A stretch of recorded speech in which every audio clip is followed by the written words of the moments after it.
Well, kia ora koutou. Francois Barton here, Business Leaders Health and Safety Forum. Wonderful to see you all slowly coming online. Hopefully you can see and hear me. Welcome, and wonderful that you can all join us on our third of what will be six virtual webinars we're doing around mental health and well-being. One of the things that became clear to us talking to our members in the last year or more has been the importance of being able to recognise the whole person as part of who turns up at work. And the key frameworks we've developed over the years have been well appreciated, but the challenge is one of implementation and looking at learning from others around what's happening either in New Zealand or Australia of things that can help you in your role. So these webinars seem like a really useful opportunity for us to be able to expose ourselves here to people either in Australia, or we had Hilary Bennett earlier, around these different approaches. So it's my great pleasure today to be able to welcome Dr. Graham Wright from Western Australia, from Optimum.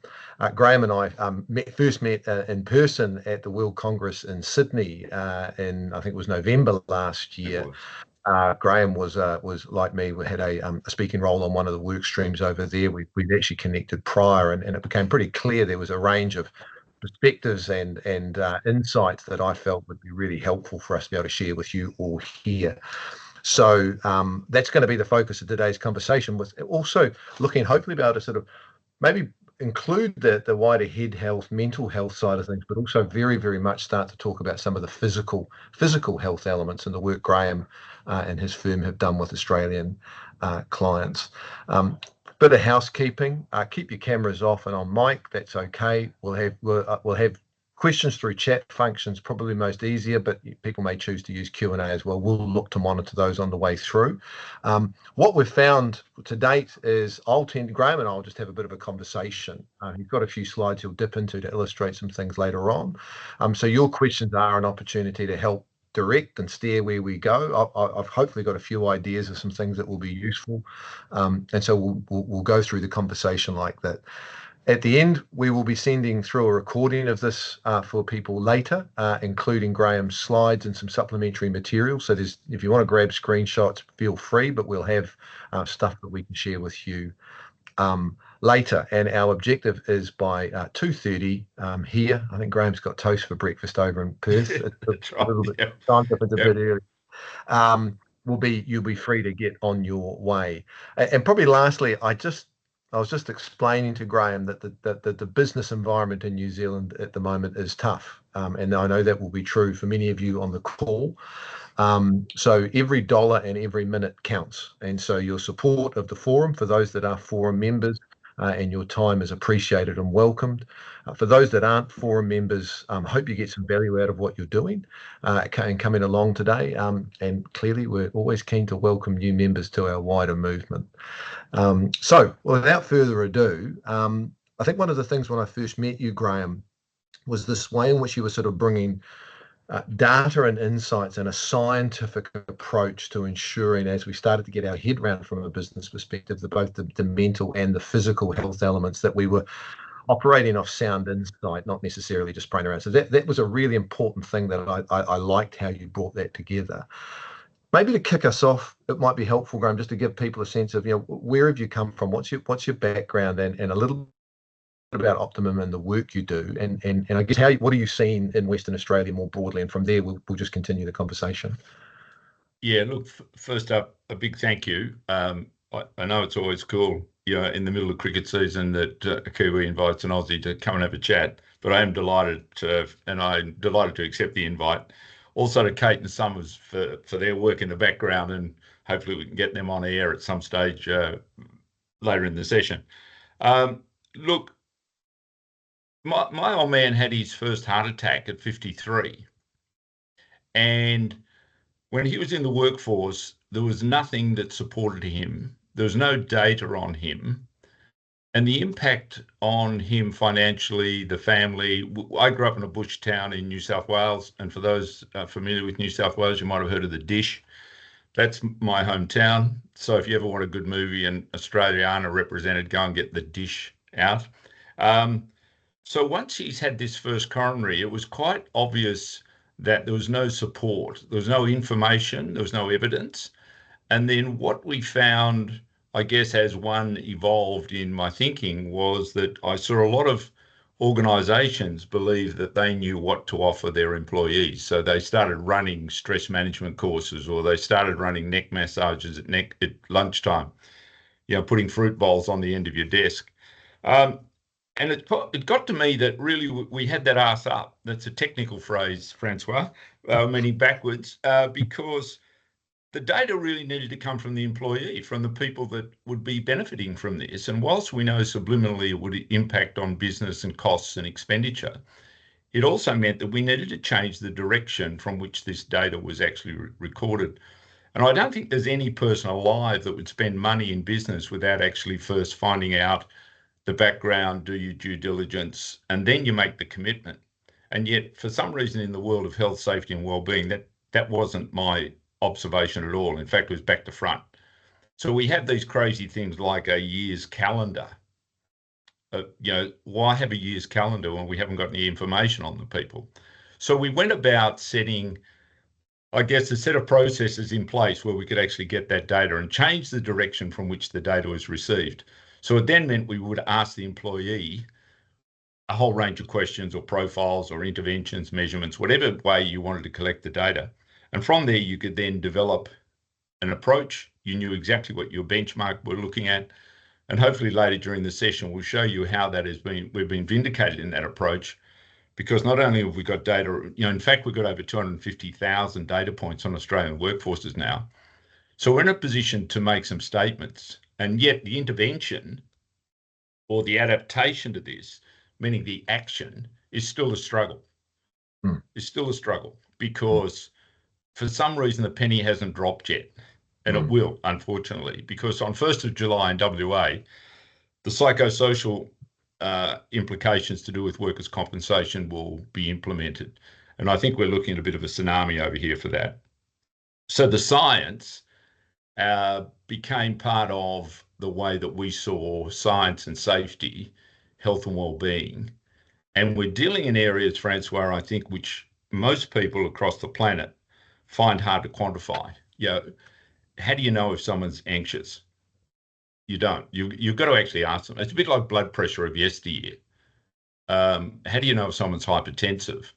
So if I'm in a workplace where I've got a lot of dominated arm exercise, my blood pressure is quite an important measure, because the guy will fall over because there's a whole pile of physiological changes. So my background in the science world is in physiology, in elite performance, sporting teams.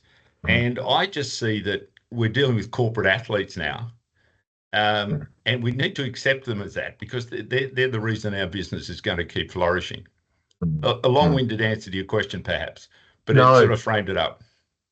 Look, I'm sure I can't sit because everyone's dutifully keeping their cameras off. I'm assuming there'll be a ton of people nodding around the historical, and hopefully decreasingly historical, that we're moving into a better situation where there is, like you say, mass deployment of intervention of finite dollars into things that look right, feel right, but maybe aren't right because we haven't got necessarily.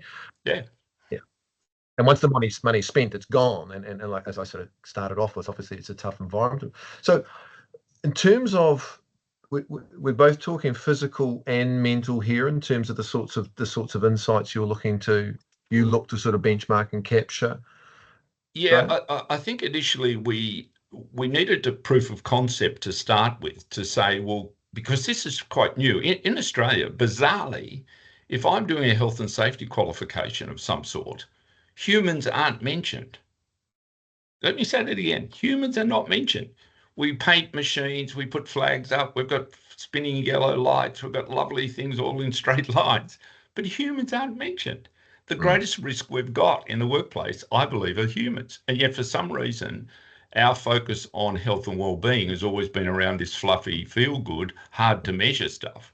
So the other transition we've made, and this is where we started to include a range of measurements, Francois, was that we needed to identify where the risks were, because if risk is measurable, risk costs you money. Risk is a very defined task, and we can now, and we have developed data where we can give people a risk profile. What's that mean in terms of workers' comp dollars? What's it mean in terms of injuries? All those sorts of things that are very definable. And it also means you can then track, because one of the challenges being a leader is that if you just spend the money without any sort of follow-up, how do you know it's been successful for a start? And so identify the bench, get some marks in place, look at what the issues may be in your workforce, then pick one or two. Because, the old Kaizen principle, and we did a lot of work with Komatsu at one stage, and they showed us very clearly that whole Kaizen principle, continuous improvement, pick one issue, concentrate on that, and then build from there. It's quite a reasonable sort of approach. And I think being a leader, it's about accumulation of these really positive actions you can take. But the more information you can get in front of you to make a well-informed decision, I think your employees generally and the company specifically will really benefit from that. And I guess from that flows also the logic. If you can demonstrate progress in one, permission to start a second then becomes a hell of a lot more of a credible argument in terms of return on investment, right? Yeah, very much so. We had a meeting literally yesterday. This is not a plan, but the CEO I'm dealing with and they've had a suicide, this group. They've had a suicide at work, right? If you want something to sharpen your attention, put that in front of the board. And yet, even that, we've got to do a trial. He's still got to convince the board to invest some money. So I think the other thing that's become evident is that the cost of doing nothing is outrageous in Australia at the moment. So, for example, when we start looking at a combination of a physical injury, a psychological injury in the workplace, a psychosocial claim in Australia, it costs the workers' comp $220,000. A physical claim, $70,000. So you've got a factor of 3 there. And then you've got all the other implications of what does that do to replacement of staff. And this particular business we're dealing with, they needed 3 people to replace this fellow who didn't make it into work. Totally unaware. Now, please, we are not a white knight. We don't know everything. But at least if you've got some systems in place, it also helps you with a lot of the ESG stuff, the compliance issues, the governance issues, which are, mandatory now in Australia for leaders. So I think it gives leaders a multi-beneficial sort of approach if you can actually have something in place that is based on good science, is trackable, is one step, is longer term too. I think the other thing we've always been guilty of, I suppose, is expecting health and wellbeing to turn around in 6 months. Goodness me, when is the last time you've changed the behaviour? Takes months and months and months, and you get some roadblocks along the way. Like some things you can't control. We know that. So how do you best manage that? So again, we're back in this risk area, which I think became a big transition from when my old man sort of had his event and there was nothing in place. How does that impact on the community? How does it impact on the family? And so all of a sudden it's a different world and you need some safety nets, I suppose. So I have this image of Bullen Circus, if you remember Bullen Circus, with multiple, it's a high-wise, trapeze act with many layers of safety nets underneath called data management systems. So you mentioned before you were doing some work with Komatsu. Graham, give us a flavour. I mean, Western Australia will conjure a whole bunch of images in our mind about the types of industry that's obviously big in your part of the world. But give us a flavour for some of the larger clients, or maybe clients we'd recognise over here. Who have you worked with, and what did you find when they started to engage with you, and vice versa? So who and what sort of experiences or outcomes or problems sort of emerged? Yeah. Great. And we have had the opportunity to work with some wonderful companies, both national and some international, I have to admit. And so really I'm talking probably over the so we've done about 5 to 10 years of R&D on this. And so we have worked with Komatsu, and we work with Komatsu around this country. I think we popped over to New Zealand at one stage, ran a couple of sessions, albeit by remote. But what was interesting, I think, in that approach was it's the first time so these guys employ 3,000 people across Australia. So it's a big organisation. They'd never tried anything like this. And there were some events that occurred on site that prompted the new management to act. So again, we tend to be ambulance chasers. It's such a shame.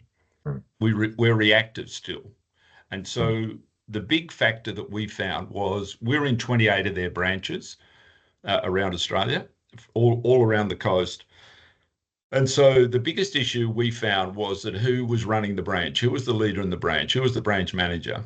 Because if he or she wasn't of a view that valued the data, valued their staff, valued where the direction goes, then you lived in this toxic environment. Because in the mining services world, there is a hierarchy of promotion from, I used to be a mechanic, I'm now a mechanic that's 5 years standing, I'm now a mechanic running a branch. So there's some really very talented people, but they're not necessarily talented in looking at how they're going to run people. Good at fixing machines, and machines don't talk back.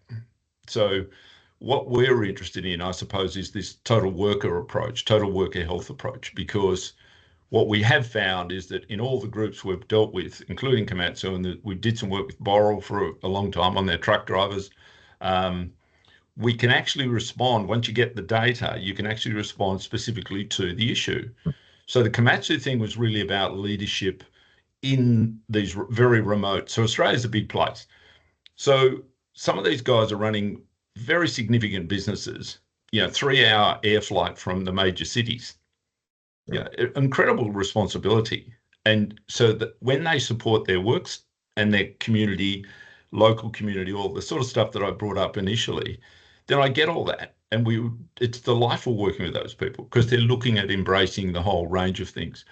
Whereas those people who don't have that, the toxic leader or the leader who doesn't necessarily, we've still got people saying, in small business, it's personal. It doesn't come through the door. Heaven forbid. Don't know where this person's been, but they're a person of yesteryear. So I think there's an evolution, and we need to work with those people slowly because it's a bit of a shock to them. And when you start looking at some of the psychosocial stuff, which is really hard to quantify, it's even more of a shock because that's just not their style. Toughen up, princess. So with what did bringing that data or those issues or that insight to life look like, Graham? So I mean, give us a flavour for sort of both what, how, and I guess specifically, from a data and evidence perspective, give us a flavour for what you sort of came up with. Well, what we could do then is because the work we did with Komatsu was over a 36 months period, so a 3-year period.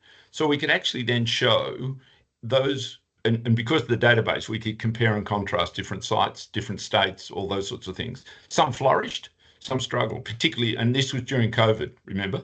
So all of a sudden, we had this rather unique set of very unusual circumstances that everyone would be familiar with. So we could look at pre and post COVID, and what it looked like is that some people really enjoyed the isolation. Some people just floundered.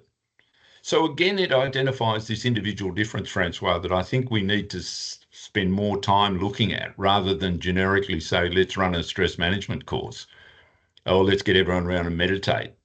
Yoga at lunchtime. Sure, all those things work, but if that's your platform or that's your promotion or that's your plan, then it's pretty short term.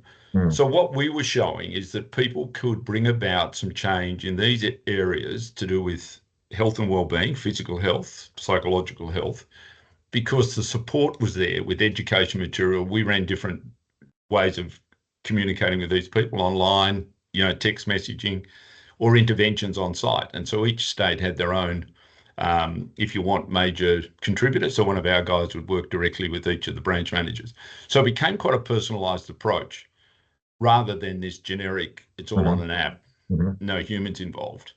But that idea of, like you say, almost broad spectrum antibiotics for unique, bespoke, subjective issues. So I know you flicked through some slides. I mean, I'll defer to you when it's a useful time to bring them up. But give us a flavour for what was some of the insights and actual data that you elicited. So, because what I'm hearing saying is the whole work. How do we actually understand where our individual workers are at as part of what you're saying? Yeah, and the slides that I've got that I sent you or on the system somewhere. I think the first thing is and I've picked heart health as one of our many approaches because that's quite an easy one to show you. You can go from a generic, what state is my workforce in? So I've just put all the data together. So this is all our data. Yeah. And I think the thing that is that there's still a lot of people in good shape in the workplace. That's the other thing to mention. This is not all about just finding, the big fat guy who's causing all sorts of problems in the workplace. This is about supporting people who are at different levels, different issues. And if you track people over time, you'll notice that they change. What a surprise. So if we can support them bringing about the change to mitigate the risk at work, then they're going to be in much better shape, not only for their workmates, the business, their family, the community. And I think that sort of integrated approach really has kept us in good shape. The thing about it is that we use a simple traffic light system. We ask people questions, we give them a risk rating. So it's very measurable, and it is very repeatable. And I think that's the other thing. If I'm a leader, I need something that I can actually track. If I'm going to do something, I need something to track. Little moves often gives me the best result rather than some magic wand that some people come in. And I'm sure we've all worked with consultants who write a 58-page document and it sits on the shelf. We're really about talking to the people, getting a story from them, because everyone's got a backstory that's fascinating. How does that impact in the workplace?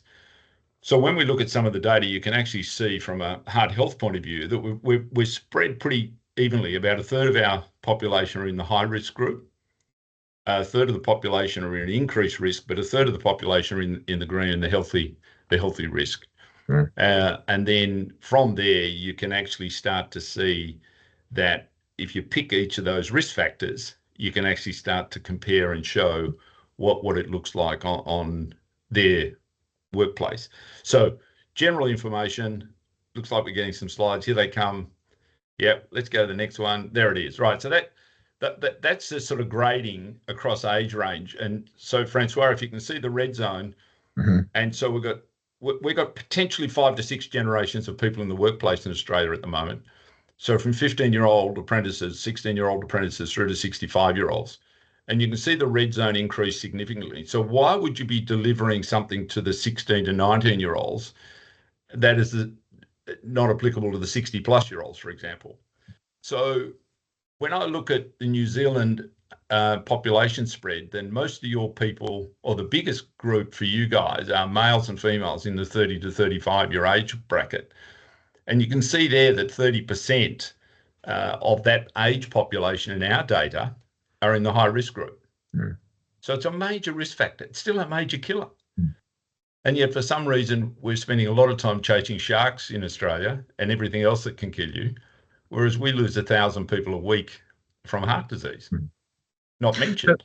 So how would an organisation, so given that might be a function of lifestyle choices you're choosing to make in your own spare time, Graham, what workplace sense are your clients making of this information?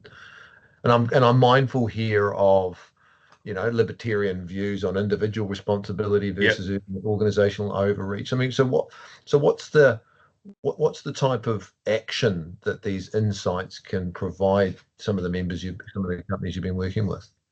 Yeah, and can I also add another component, unions, because some of them have we're actually working with one group looking at, and they were doing their enterprise bargaining agreement at the time, and we were asked to leave the site because the argument was that if we're measuring stress in the workplace, then clearly there's got to be a lot of stress in the workplace.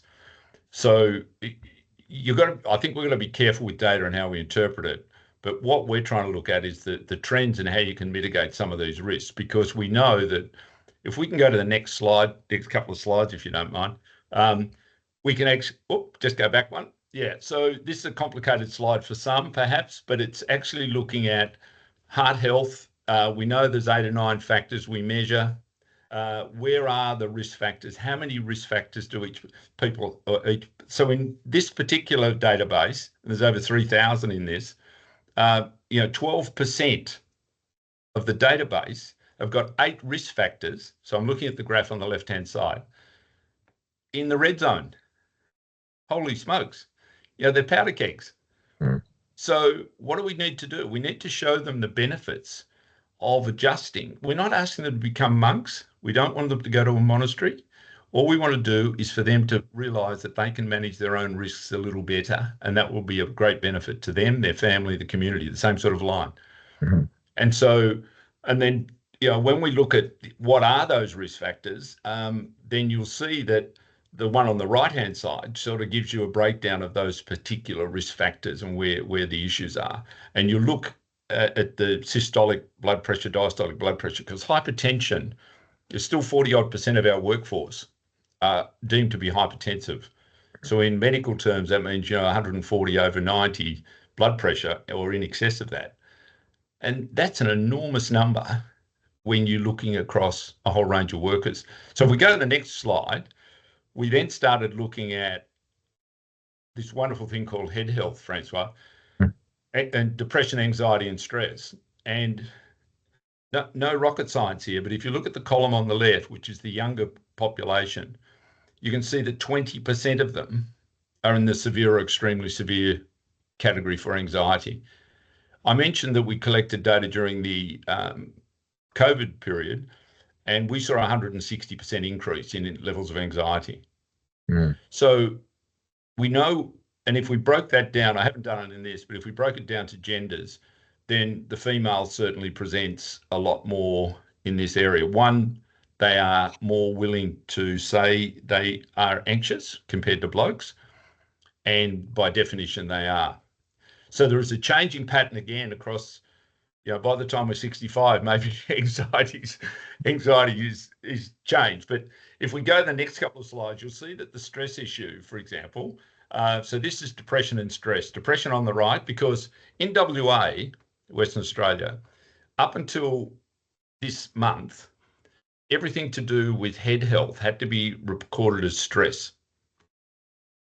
So now we know that there's clearly a difference between anxiety, stress, and depression, and we're actually looking at how that translates. But again, the younger people, both by disappointingly with depression and stress, are still in the bulk of the organisation.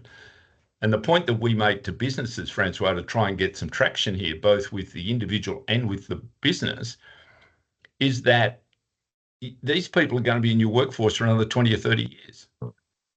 And we've had quite a few, there's quite a few case studies on our website where people, particularly young men, so we've all been there, indestructible. So our level of impunity is always, the rooster is the rooster. Mhm. And yet when you get to measurements on these guys and then they start realizing that perhaps, those extra ciggies, the extra beers, that there will be a reason for it. So blokes need to understand the reason. Women are much better in the health world because they're used to that sort of, a whole regime. So do you want to have a look at the other slides and then get them done with, or do you just want to finish? I think round out we have got maybe at this point, I think we will continue, but there's a question here from Marius, which is a nice cue for others, Q&A or chat. Marius says, how would an organisation assess the extent to which a work-related versus a personal home factor contribute to a mental health claim? And even if we don't go mental health, maybe we can almost even play the same around the food health or those other lifestyle factors. So is that a perennial question that's coming up with your clients around wanting to understand where the locus of the causation sits, Graham? And if they are, how are they looking to separate those? Well, really good question, because it's when we first started in this world, that line was a bit like the Great Wall of Berlin. Like it was very defined, mate. In Australian terms, this is work, that's home. Get on with it. Yeah. Whereas slowly the wall's coming down, and I think when we start to see how some of the integration of some of the areas, for example, and I know we've got some stuff on sleep. The integration and understanding that there are many factors that go to this. It's not just one factor. And so mental health can be manifested, for example, in poor sleep can be causing it. Poor sleep leads to poor food, no preparation. So it's quite a compounding challenge. And the businesses that we work with who understand that all these factors have an influence on their workforce then make it part of induction. We work with some groups where this sort of profile is used by way of induction. So it becomes part of culture of the business. that getting information is not about trying to sack people or trying to clear those people who are high risk out of the workforce. It's more understanding of both the individual, what they can do, and I think it's a shared responsibility. And unless we share it like that, I think we're going to be. You just can't expect someone to act on their behalf on their own. For what they're very rare beasts. Whereas if you can support them to show them if you do eat better, like, can I give you an example? We spent a lot of time looking at sleep patterns, and that's the next set of slides. But the sleep patterns, people were unaware that their sleep deprivation was affecting their mood, was affecting their performance, until we then did some studies with them, said to the guys, look, I think you need to go off and do some sleep studies because your sleep patterns are all over the shop. They then spent time on a CPAP machine. For those people that don't, that's a little device you wear over your nose, which gives you a beautiful supply of air. You stop waking up, you stop snoring, you sleep well, and then all of a sudden your mood's $1 million. And it only takes a few weeks for this to bring about the change. So sometimes, unless you measure those things that are pertinent to the workforce, you won't get any change. Because the traction for this guy, and there was quite a few of them at the time, had never joined the dots. Always thought they were grumpy, always thought fat guys snored, always thought if I roll on my back after a few beers, I'd drive the house nuts. That was routine. Well, maybe it's not routine. So it's actually pointing out that there are alternatives. The process, we can support you to bring about some of those changes. We refer people, we work in cohort with whatever's in place in the business itself. And it also means that there's a justifiable, why in the hell are we collecting this data? Why are we doing this? Because unless we can answer that clearly, I think you end up with the wall. It just stays higher and higher because there's no good reason to bring it down. I really like your observation around, or not observation, I think it's a statement of objective fact, but sometimes misunderstood. There are just all these interdependencies that this is there's a complexity that sits with all of this, Graham, that's really, really, really important. So the idea of being able to get to a reductionist, only looking at the particular causation factors, is almost a impossible task, I can imagine. So but equally, what you're not doing there is asking about everything. This is like I think what I'm seeing really clearly, and also the data you're displaying here, is an evidence-based, scientifically informed sampling of indicators that are of relevance to the sorts of things that are going to both impact longevity, but also, I imagine, cognitive ability and attention on the job. And if you're driving a big 18-wheeler and you have the number of times you hear a medical event is what transpired for the driver losing it, say, for instance, around, which I imagine sleep and weight and heart health would be pretty big organizational risk factors you'd want to manage.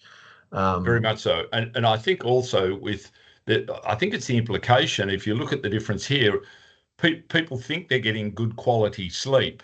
I'm still challenging our own data on this, because I think people are accepting exhaustion as quality sleep. I hit the pillow, die, but 3 a.m. I'm awake.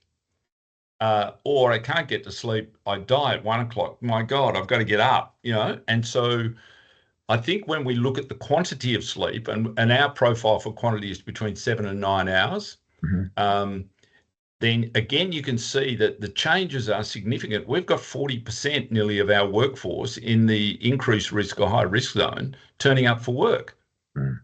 Now, I don't know about you, but I'd like to think the guy alongside me, if I'm driving a big truck or a big machine, is not sleep deprived, because, as you said, cognition is really one of those things. So we can go into a lot of detail, but also the hormone buildup in the brain. There's some stuff happening in the brain that, unless you get some sleep, you're not clearing that hormone called adenosine. There's some great information now on what you can do in the workplace to bring about change.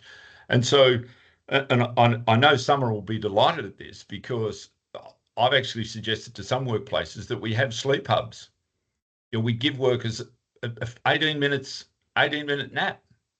And if you look at NASA, does it with their long-haul pilots, and errors drop, compliance drops. So why wouldn't we consider that in the workplace? And some of the guys that we're dealing with in the high vis world, Yeah, they're on site by 6 a.m. So they're out of bed at 4. And we're not good. The brain's not good at. We were designed originally to have 2 sleeps, remember? So all of a sudden the light comes into play. We're now having one. We get 1 sleep maybe, and all that information about sleep and sleep deprivation and sleep problem, like it's a known torture. So some of us are choosing to put ourselves through this torture. Ask people who've just had some kids at home. My God, you only have to look at the impact of trying to teach a 6-month-old how to sleep. So yeah, it's a learned response, but I think it's a smoky in our world, and a smoky is a racing term, which means that not many people are interested in it until it's going to actually impact on you. And I mentioned earlier, we had a chap who is now fearful of driving home. One of the things in a big state like WA is, sure, there's a lot of fly in, fly out, but we also have a lot of drive in, drive out guys. So they drive for an hour or 2 hours each way to get to work. So imagine if you're 6 o'clock check-in, you're out of bed at 4, you're eating as you drive, the sun's coming up. And for those of us who have always felt the early morning sun on a sleepy head, it's catastrophic. And he is now really fearful of actually driving home. So we've got him to a point where we're actually saying, put a pillow in the back of your car and pull over into a car bay offsite and have a nap. Doesn't take much to bring about. So I guess the long answer to your question, and I'm sorry I'm rabbiting on here, but I get excited because I've just seen the integration of some of these factors. And what we don't know, Francois, is which factor is going to fire off the challenge and the catalyst for action for individuals. And what we've also done with our 10 years of R&D is work out the data that we actually should be collecting, not what, you can collect data ad nauseum. And I'm sure a lot of our listeners would have been to get blood tests done, and you get 53 variables. You can only affect 3 of them, but we get the whole 50. And so we're not about just collecting data for data's sake. We're actually about, okay, what can we change? To what significance can we change? And we've found that it takes about 12, 24 months to bring about some change. And that change can be quite significant, up to 15, 16% in some cases. For others, it's just a tweak because it doesn't need too much. And for others, the people who have worked with us, and we've got a set of questions we ask those people who are involved in the platform and work with us since being involved in the program. How are you working? And 60% of them are saying they're working more efficiently.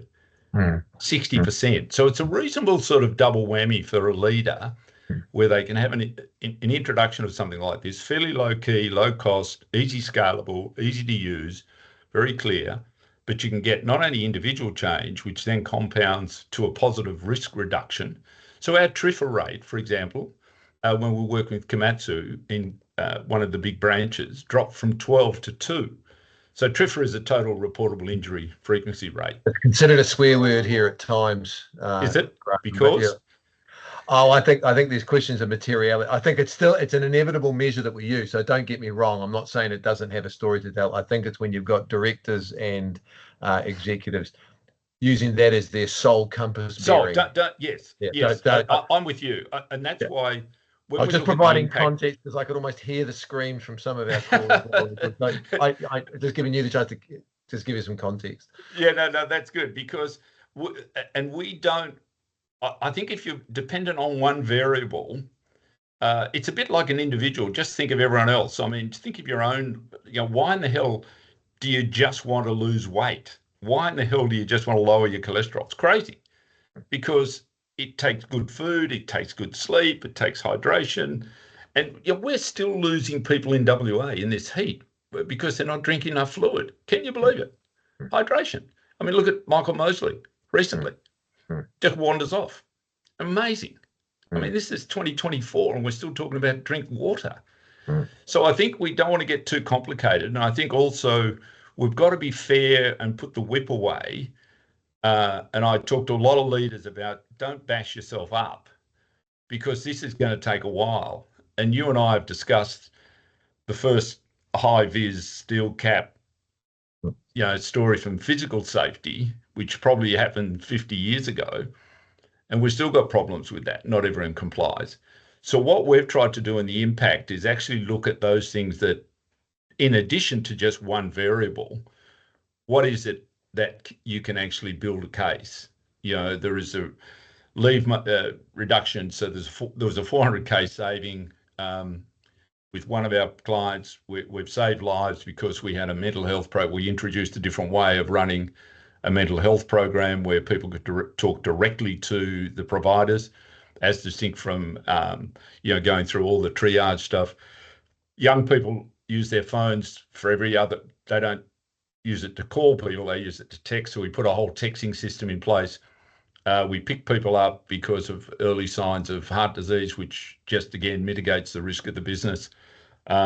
We found, as I mentioned earlier, that most of the people really find that they're just improving their quality of work as well as their health and well-being, and good old TRIFR rates on the end. So they're the sort of, we try and I guess it's a long answer to your colleague's question, that I don't see it as being, we've got to stop thinking in a linear way, basically. We've got to start thinking, well, hang on, this is a bit of a waterfront, but we don't want to get too spread, but we need to pick those key elements, I think, from what's going to work for your business.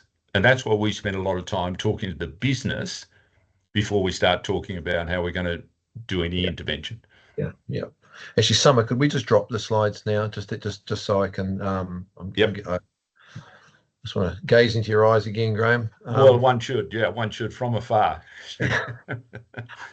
I guess what there's a question here from Henry about where do you start with leadership, and I think particularly, I think of the forum piece, the senior leadership, given these kind of that old school, maybe not necessarily caring or being maybe a little bit sort of challenged by that complexity, or that they bring a old school linear mind to this problem. And if I was to have a guess from what you're saying, I'm hearing, don't get too complicated. There's only a finite number of things you can change.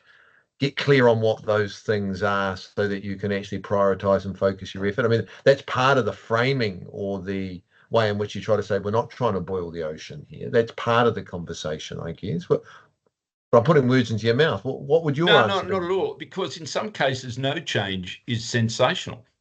And I think this is one of the challenges, Francois. We've always thought, well, if I'm on a weight management program, I should be losing weight.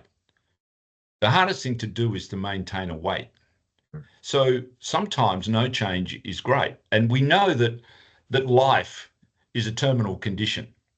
We know that.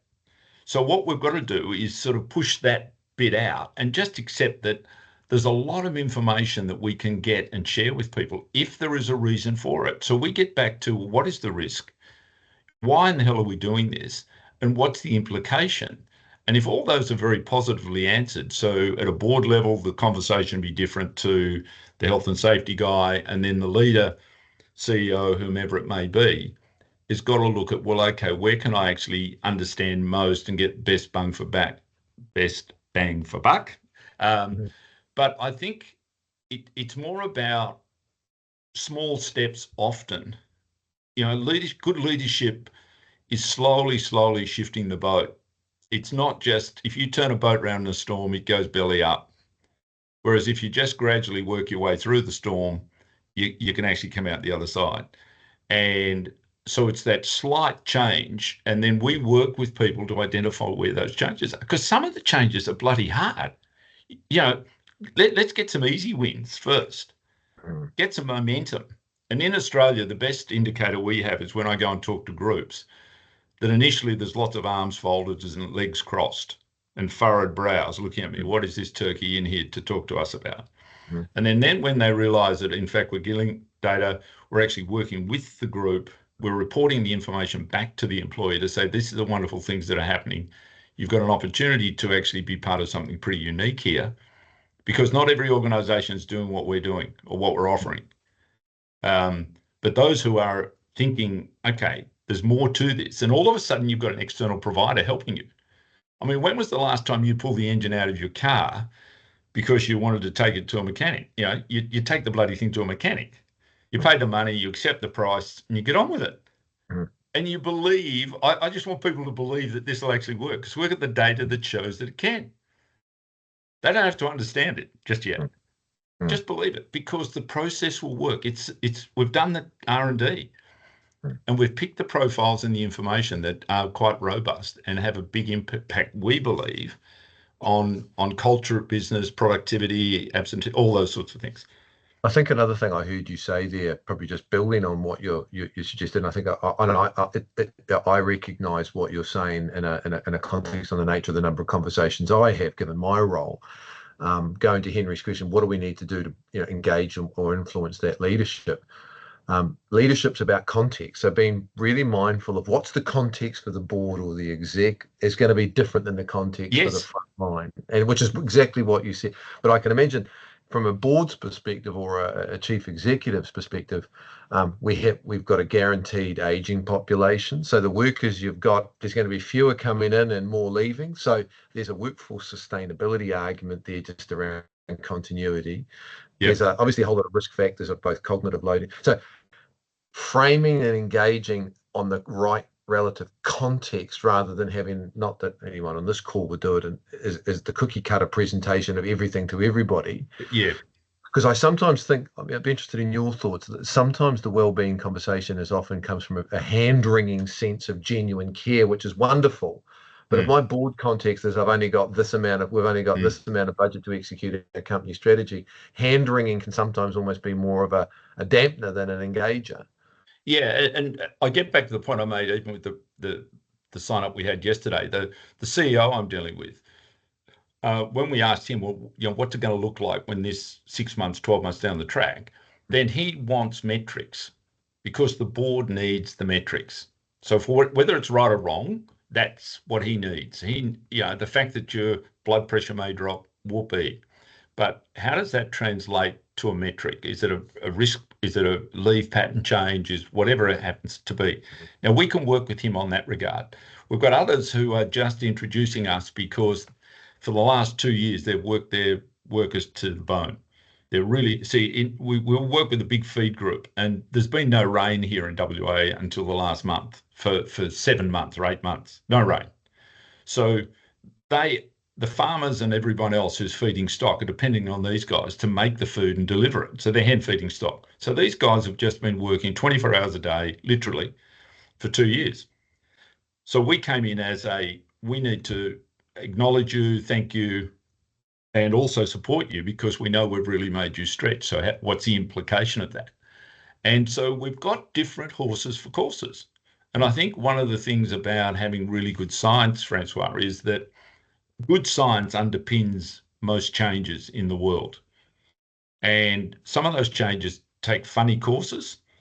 Some of them are full of skeptics. And if you look at climate, we had a Nobel Prize here with Barry Marshall, to do with ulcers. And, all of a sudden it wasn't to do with stress. It was literally a bacteria in there so you go on antibiotics now for your ulcer. Pure fluke. He forgot to take the Petri dish home over the weekend, came in and it all made these changes. It's the classic sort of invented in your garage. So I think it's a matter of understanding that the interventions and support have to come first. And also there's got to be an element of trust here. Because some of these, we're moving into uncharted waters for some people, particularly if you're a leader of yesteryear.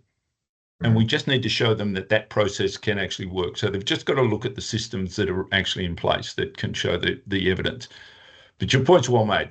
Conversation with the CEO is different to the CFO is looking at bean counting. So he or she wants to know what the numbers look like. Everyone's got a different focus. We just need to work out what that should be. Another thing that really chimed with me is when I think we were talking about sleep, and you were talking about there's a shared responsibility, actually, particularly with these broader, actually all of these issues, there's sort of a shared responsibility here. Both the work and the worker have a responsibility, and there's a shared one. I think that there's some challenges in having shared responsibilities. There's a level. Yeah. I mean, anyone that's had a failed marriage would be able to know that shared resposibilities are often they take a level or of a marriage doesn't have to have failed. And I think that the reality of shared responsibilities is you've got to be clear about what they are. You've got to be clear what my part looks like and what your part looks like. And again, I've used this in a previous call actually with Hilary Dougal Sutherland from Umbrella Group, who's they're a really good local New Zealand-based mental wellbeing provider here. Dougal says the worker's got to be 100% responsible for their 50%, and the organisation needs to be 100% responsible for their 50%. And the science in me just sees a Venn diagram. Yeah. So, and that's literally what we do. And sometimes when we're called in the Venn diagram, that there is no overlap. So how do you then work to actually move those two circles closer? And like everything, unless there is shared responsibility, so your responsibility is to turn up for work, the employer's responsibility is to make it a safe place. So in some contexts, it's really easy to understand. In other contexts, not so. And yet what we find is that whether those two circles are well apart or whether there is some overlap, it's a matter of identifying what is the expectation, why we're doing this, what are we trying to achieve? And I think unless we can answer that going in, we're kidding ourselves. That's why these random tea bags, I call them, the stress management course or tick the box, feels good, compliance, tick. But the reality is that in the short term, that may work. But if you're trying to build a business long term, it's just not sustainable. So we need to be looking at how people get engaged. So disengagement, for example, is one of the biggest costs in industry at the moment. How do we keep people engaged? Work with them, show them we care. And this group that we're working with who mix feed, basically there's a lot of forklift drivers tended towards the low skill end. The first time ever we did a mental, like it's like walking onto a scenes of Dickens. It's dusty, it's dirty, because that's the nature of the business. Big trucks dumping huge loads of seed. Not one out of the 50 workers were in the red zone for anything to do with mental health. These guys were having a ball. Now, why would that be the case? Because Perth gets pretty hot and they work in a very hot part of town. And it's down to the leaders. You talk to the leaders and you understand that the fact that these leaders actually really regard these workers. They respect these workers. And the camaraderie that is displayed by them is remarkable. It's the first time ever, over thousands and thousands. We've never seen it. And yet the workers love what they do and who they're working with. And again, finite amount of resource. Where would they want to deploy it? What you're saying is necessarily some of those maybe mental wellbeing pieces. That might not be where the dollar's best spent. Don't go there. Don't go there. But there may be other issues.